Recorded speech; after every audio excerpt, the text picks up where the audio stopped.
Thank you very much, Ms. Wohlfeil, ladies and gentlemen, dear Mr. Leber. Thank you very much for this invitation. And even more, thank you for these 10 points of what could be changed directly and which does not take a long time. And so Germany is not exactly fit today, and we heard that by Mr. Leber already. So, and this is pretty obvious, actually. And so let's just look at the growth projections from OECD in May. So here, Germany is with 0.2% at the third last place. So this is position. This is really before Saudi Arabia and Argentina. And 2025, it doesn't look much better. So we have a slow economy and bad growth, and this is supposed to be the reasons for this. And so these, I'm not going to talk about this anymore today, because this was actually not what I was supposed to do. But I want to be a little optimistic. Optimism is important. This is this is the motto of one of my heroes, and yeah, it's the base for making Germany fit again. So those 10 proposals that you're going to hear about, this is not about making a big effort, and we are also not talking about those things that are commonplace. We're not talking about the reduction of bureaucracy. Mr. Leber has already said a lot of things about that, and we're not going to talk about the debt limit. So,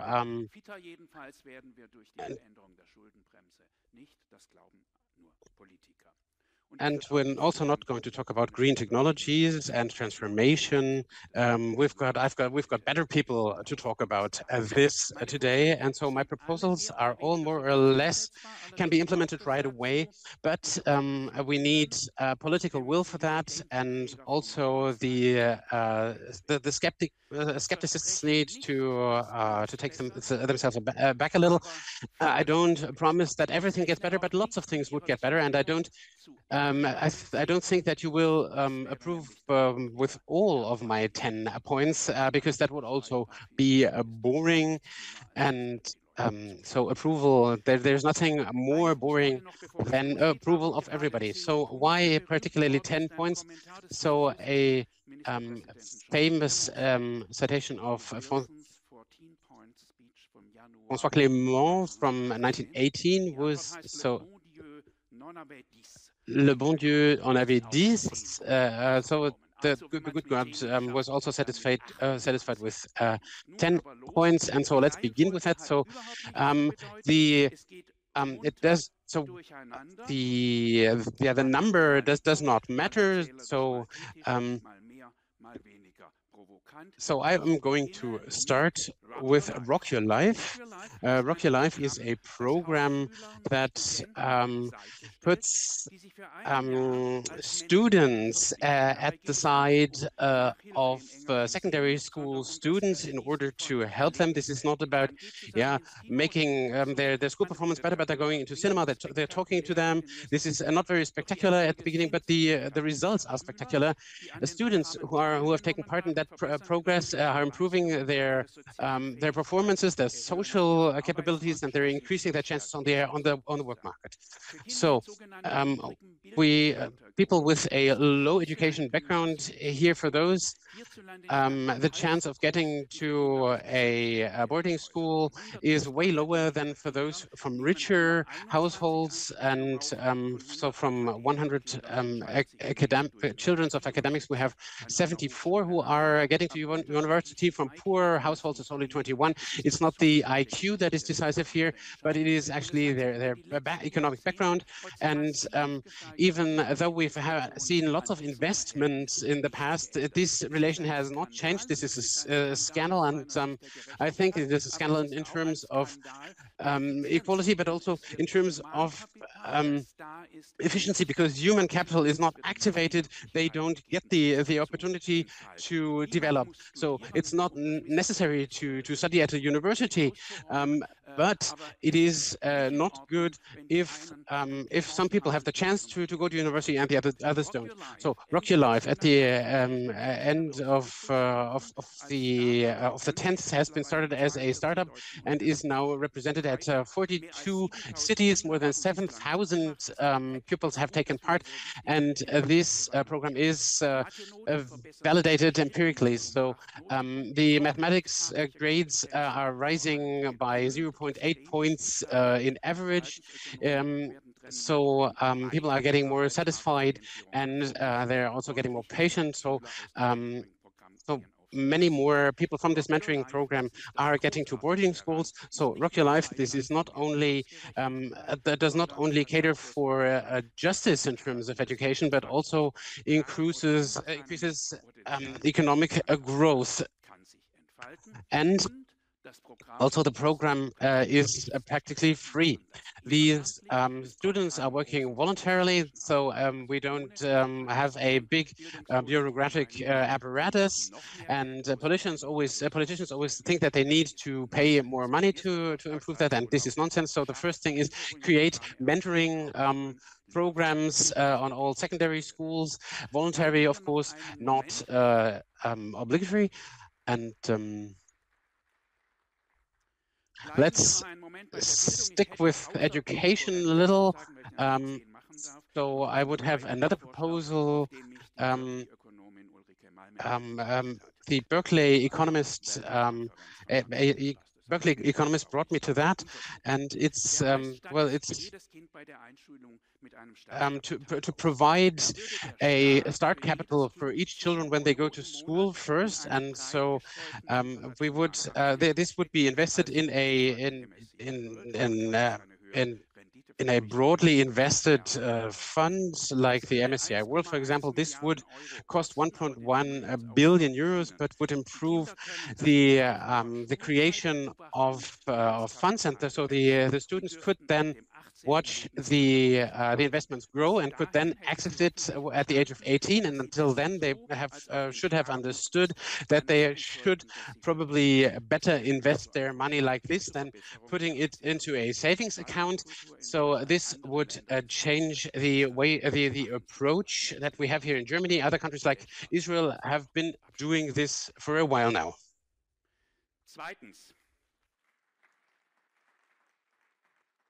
Second, break the power of the lobbies.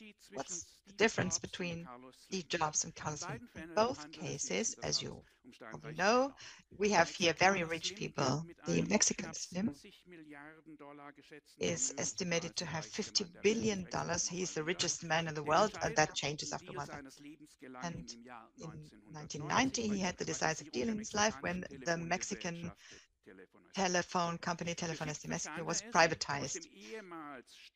He actually managed to turn a state monopoly into a private monopoly, because the telecommunications sector of that country was not really regulated and was not under the law of competition there. And Steve Jobs, we all know that, in 1976 he founded Apple with the friends and set the aesthetic standards for our digital and mobile world. In the year 2011, when he died, his assets were estimated to be $8 billion. Quite a lot. But what's the difference between those two billionaires? Apple, meanwhile, has a market-dominating position, of course, but he actually got his power from his own creative power, because he managed that people bought iPhones who before iPhones existed didn't even know they wanted them. And he did successful lobbying. And actually, that was the very good thing. And this is the reason why we more admire Steve Jobs as an entrepreneur than Carlos Slim.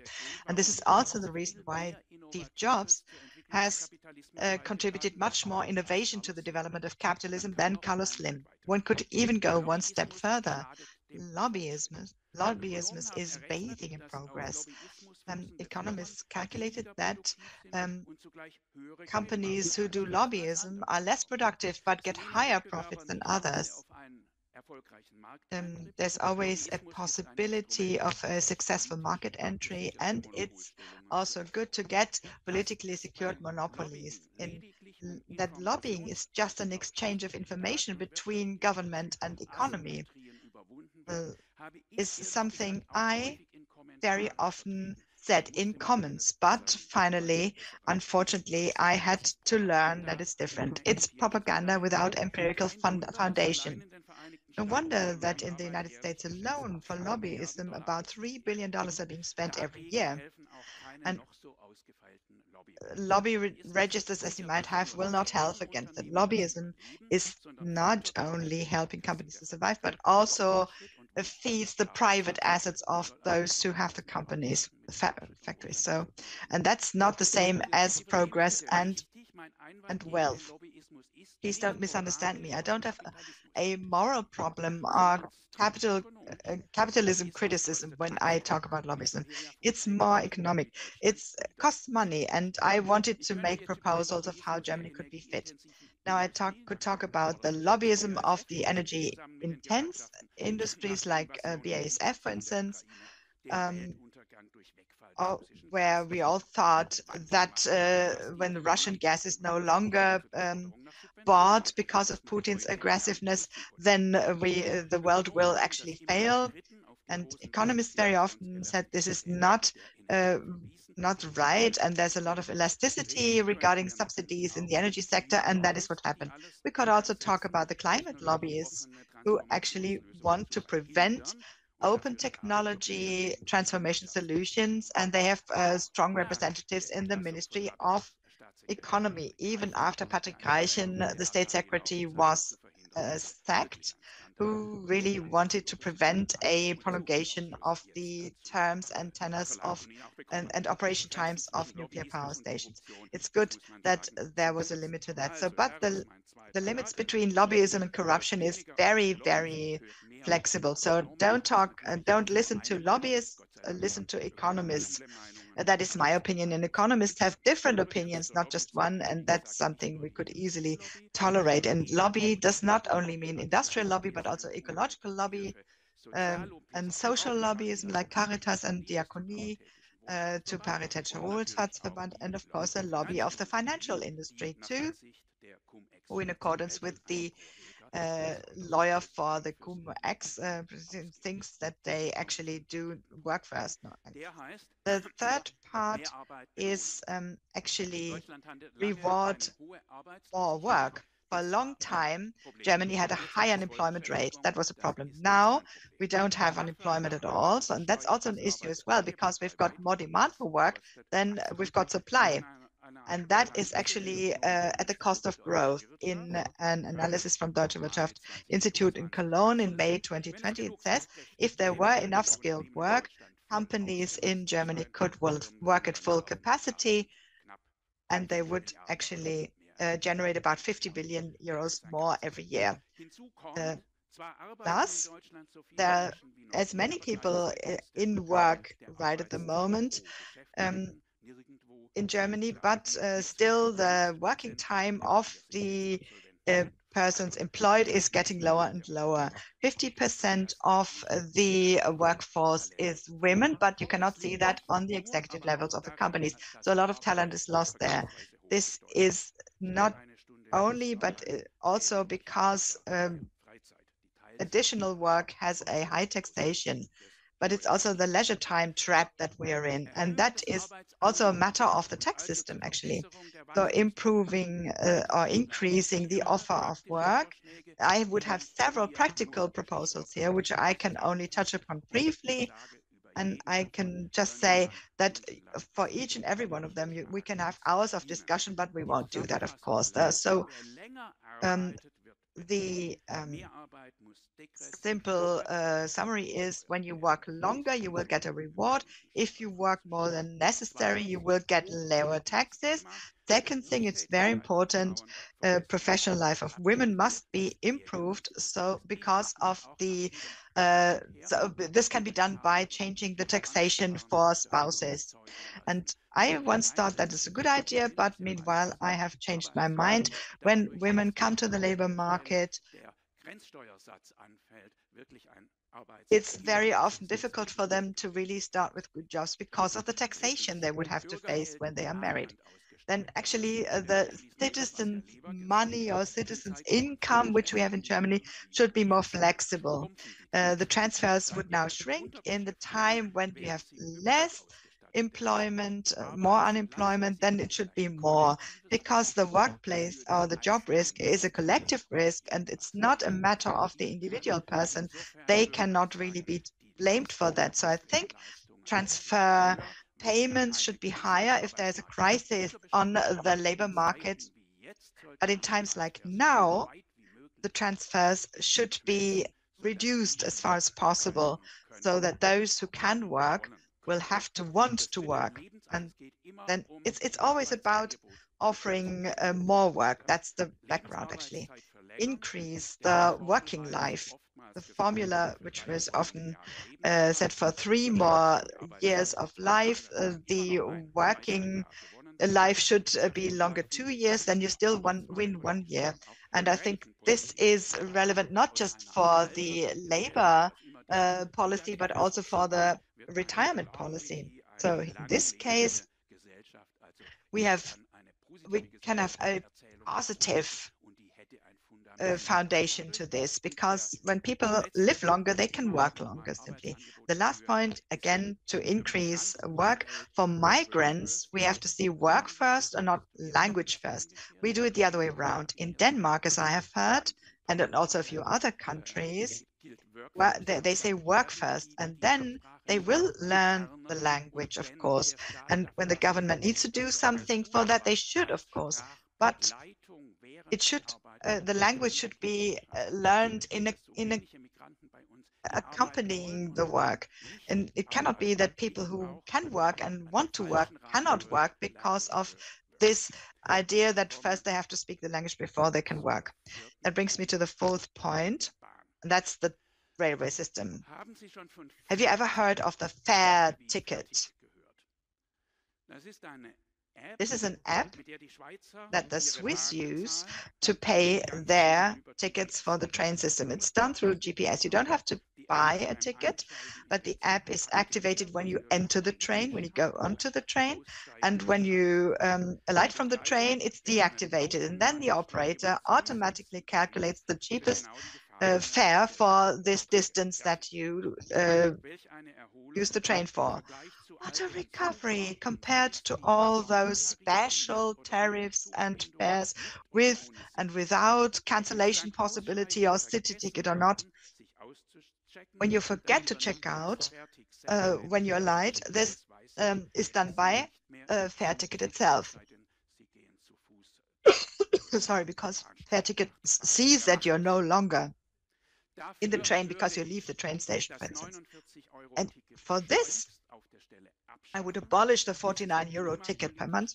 From a climate policy point of view, it's really zero prices, but it gives some more opportunities for leisure time activities where you can use public transport. So my 4th point is abolish the so-called Germany ticket and come up with the fare ticket. There might be competitors who can be better than fare ticket. That doesn't matter really. It's the principle that's behind it.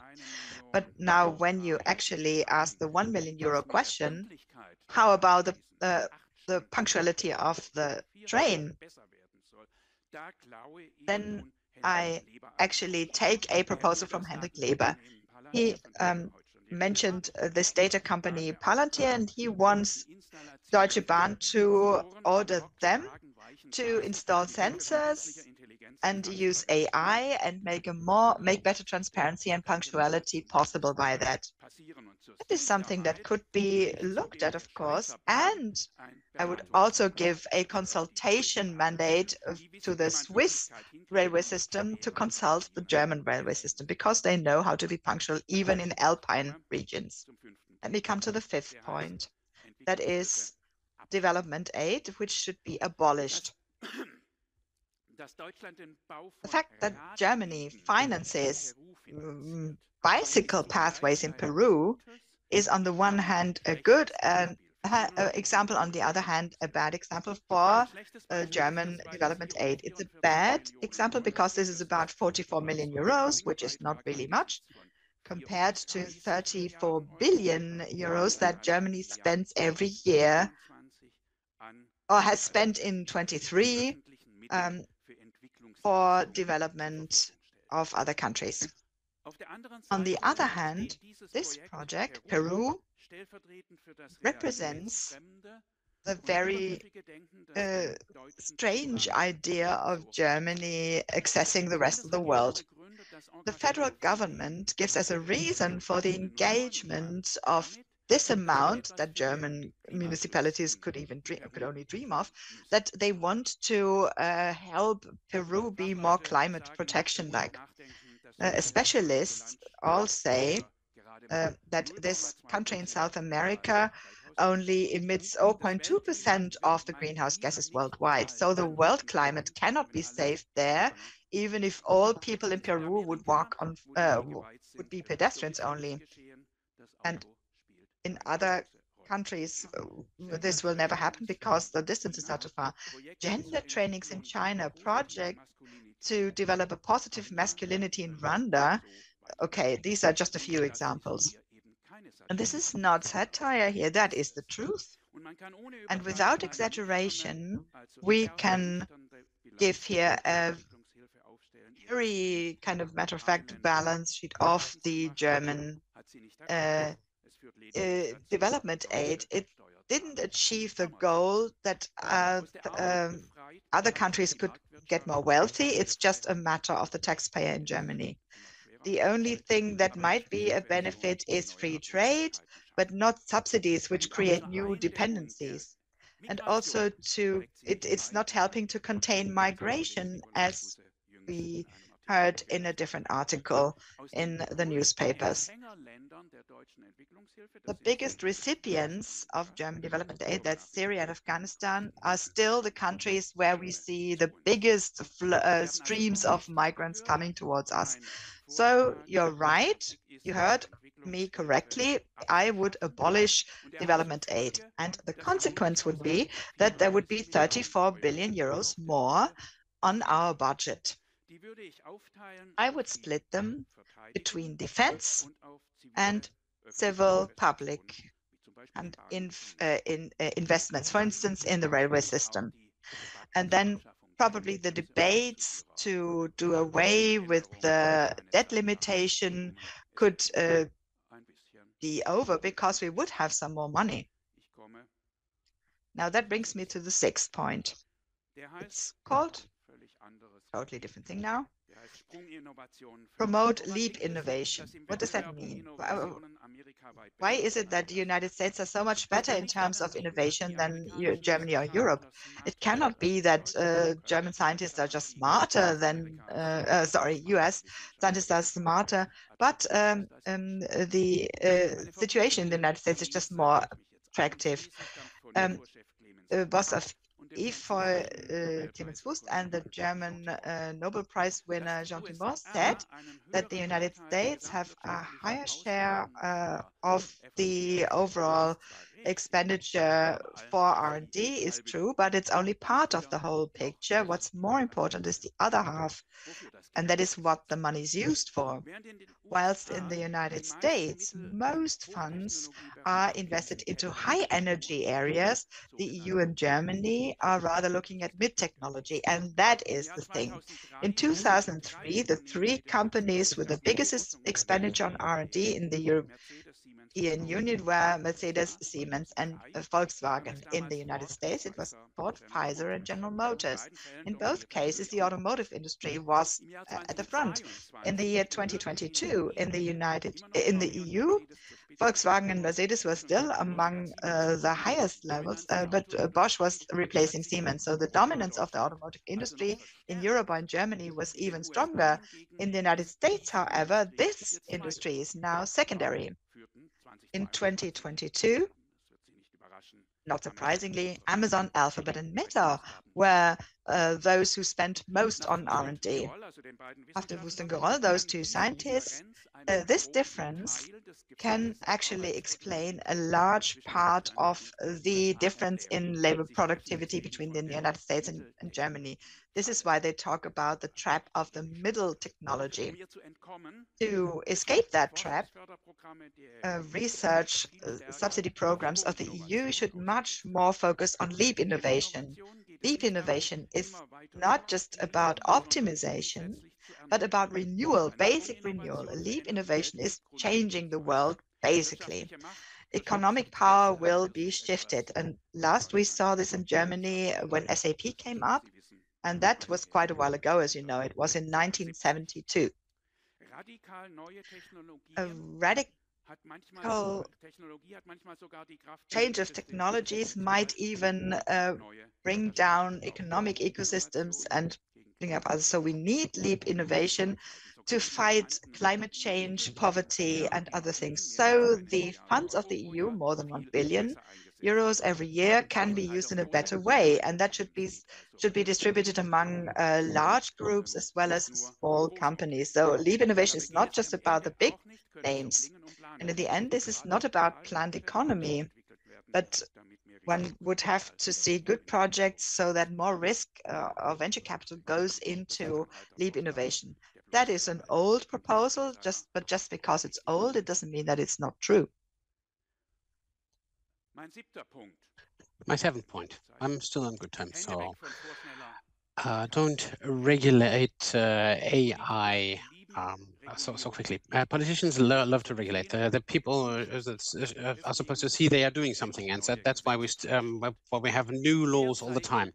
And if we're talking about AI currently, then we always see the risks and the dangers up to the apocalypse. You know that. And so, and politics, they see the need for action. They love that. And so what they don't see is that innovation is a process of an uncontrollable evolution, and this should not be the progress should not be stopped by a too early regulation. And so, and during the industrialization, as if the fear was that the industrialization would make the people superfluous, and the contrary was reality. And so people were able to focus on what they can do, creativity, making new things marketable. And so let's say it with Hans Magnus Enzensberger, those who are not better poets than the machine, they should stop rhyming. This is the same thing for economy. AI has a market cleaning impact. Let's look at at the EU, and you will see what kind of impact such an early regulation has. So the AI Act, which is now decided upon by the EU, has 457 pages. This is not it. We have not everything. There are still lots of amendments and attachments, and so my proposal here would be to put the AI Act into the drawer, not forever, of course, but for a certain time. It should be more optimism and less pessimism, more evolution, less protectionism. AI has chances and risks, no doubt, but we need more experiences first, and then maybe also more regulation. But it's in this order and not the other way around. Then, point 8, make the services of hospitals transparent. We heard about that before. So the German health system is too expensive, but only delivers average services. So so Germany with 11.3% is at place 4 when it comes to investments on an international scale, and so. And when it comes to life expectancy, Germans are on the second to last place compared to the OECD countries. And following that, the problem could be that the health sector, that there is not enough competition and that the system is intransparent. So so notions like economy shouldn't play a role in the health sector because a heart surgery is not comparable to something like a pack of butter. I do not accept that, and I would say it's the other way around. In cases of in matters of life and death, the highest quality is what is extremely important, and that's why we really need a transparency register for the hospitals. Very concretely, this is about a government-led online map, so patients need to see where they're treated the best. And on this portal, we should find case numbers, so treatment experiences, so the staffing, so doctors and nurses, as well as complications for selected surgeries. And of course, the quality also needs to be part of this. And doctors who like to say that they can do everything, they hate these kind of registers. And Lauterbach, our Minister for Health, has announced this kind of map for a long time. And last week it has gone online. Since then, I don't really like Lauterbach many times, but since then, the doctors' lobby is doing propaganda that this map will lead to the fact that more hospitals are going to close down. And I would say this is for the best. I would like to rather have a successful surgery with an experienced surgeon, even if he is farther away, but to have painful complications in a hospital around the corner. For a good restaurant, I also like to drive a lot instead of going to a bad restaurant around the corner. And this is the same for hospitals, because here this is about life and death. And well, saying that this map would lead to more bureaucracy is not true. We don't have enough data yet that are included here, but this is not a reason to abolish it, but rather to improve it. So far, those data have not been provided, but they have been hidden in silos which nobody understood. And so this map needs to have more data. Currently, we're missing, for example, psychotherapy and psychiatry, a very important domain. And so the doctors' lobby is really one of the hardest, strongest lobbies that we have in Germany. And so this is only the start for more transparency.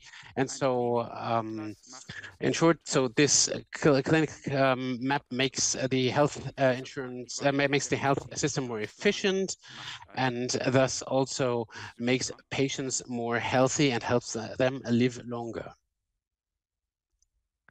So my, proposal number 9, let's get rid of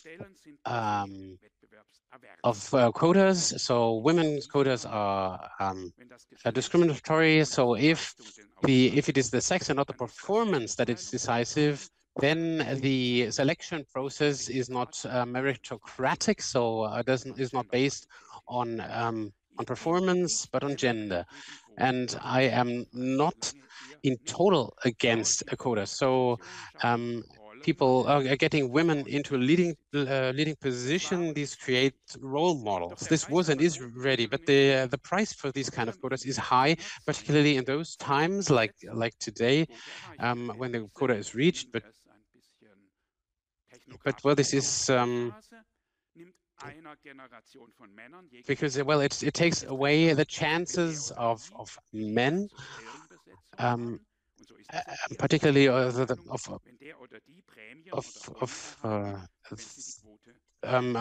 particularly. This is a problem for those who get premiums and bonuses if they fulfill the quota. This is something that is discriminating men. It is, of course, difficult to say that as an old white man, but I'm going to say it anyway. And the classical argument against that is that for centuries, women have been discriminated against by men, and now it's the other way around, and I don't find this very convincing. So who always needs to underline that they need 50% of women in those positions. They don't believe that if they select by talent and that 50% should come out anyway. This is what Ms. Polanczyk says, a very smart feminist of the Süddeutsche Zeitung. Because again, the quotation, it is pure sexism to not see the talents of one person when you think that your counterpart is female. And so my main argument here is again that an economical my argument is an economical one, not an equality-driven one. And so from an economic perspective, meritocracy and performance are the decisive factor. And so so quality is if we have the same number of people applying for posts on the board, and if we have many women who have the better qualifications, then on the other hand, if you have men who are more suitable for this, then people always thinking that this is discrimination. And well, blind auditions would be the solution here in an ideal world.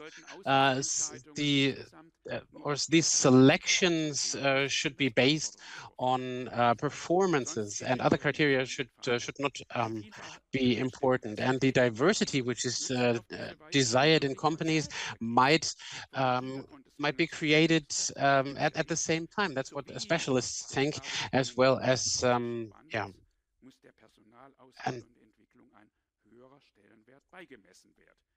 and so, well, the grade of professionalism will go up this way. And so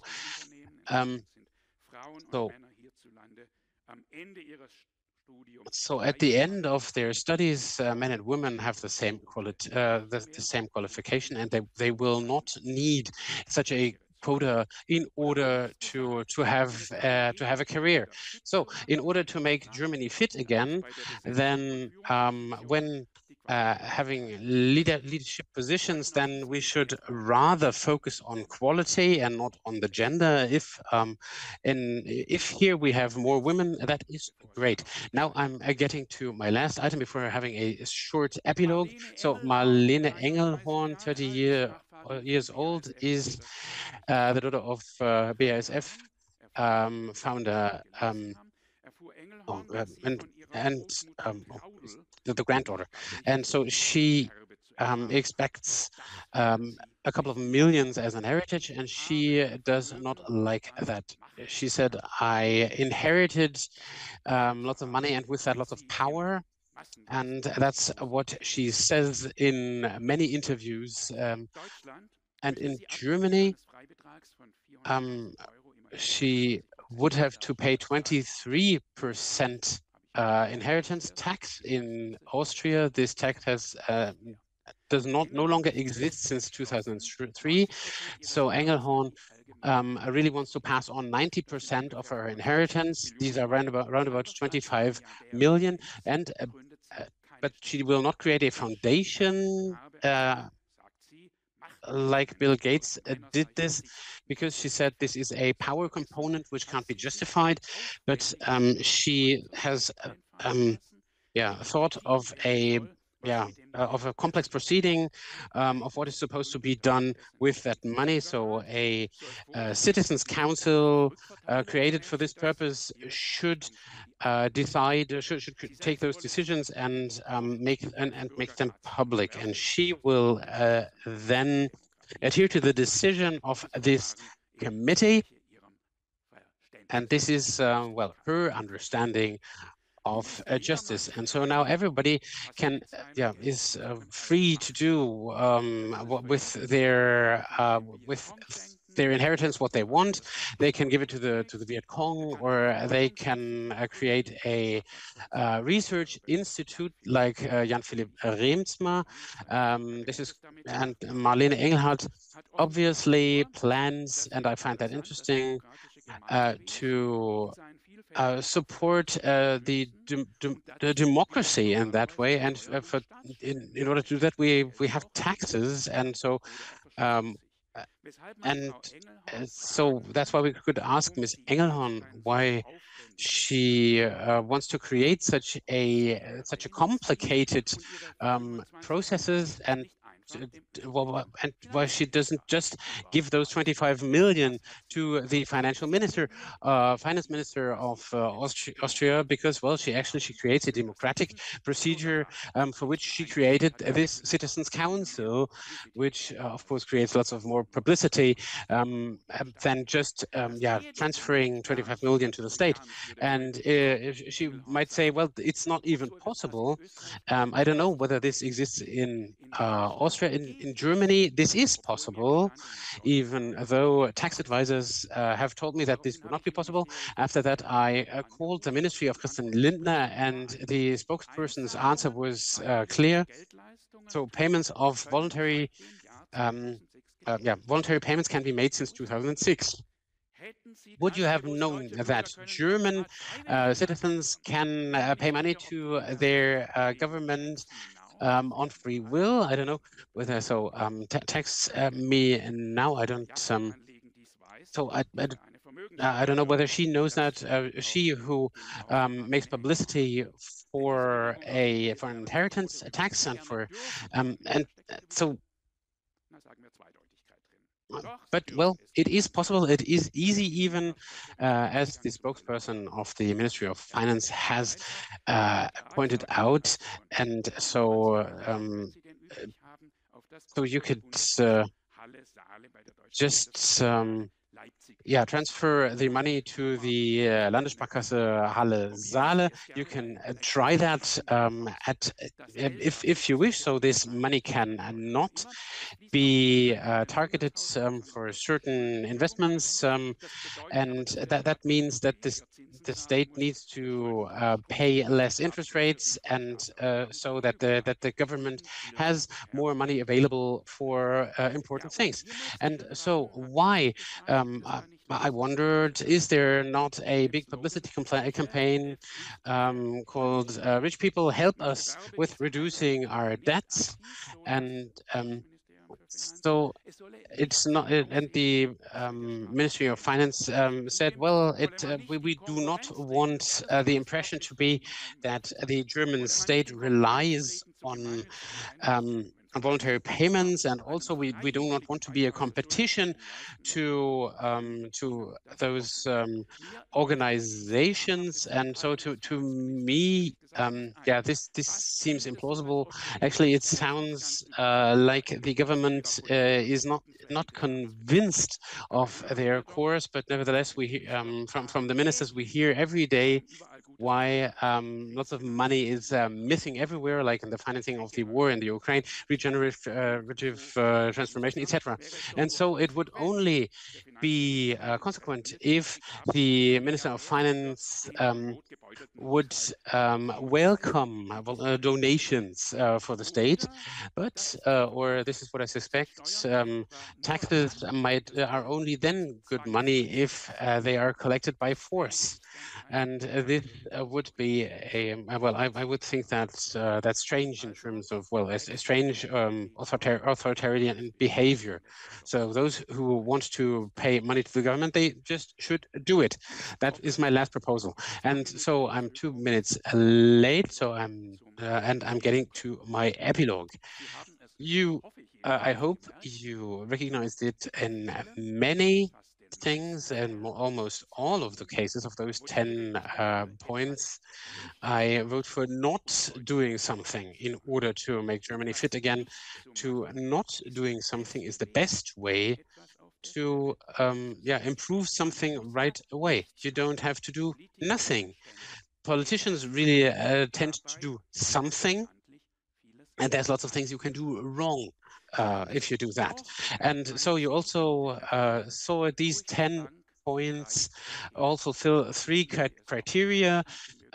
You might check that if you want. So those 3 criteria are: they are not costing additional money, and they're not costing the government any additional money. These are all supposed to foster growth, so that Germany can look forward again. And then, which is very important, there in my proposals we have very few losers. So these proposals, there is only little dangers of veto players vetoing those proposals, and so it's always difficult to do things because there are big veto players who are very powerful, who then hinder the progress here. And then finally I get back to Karl Popper, and who said optimism is mandatory,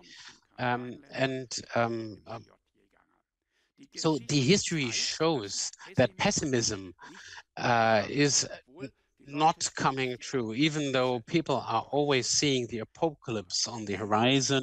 In the end, it's always optimism who is winning, and the proof you can find at the Oxford company of Max Hausen, our World in Data.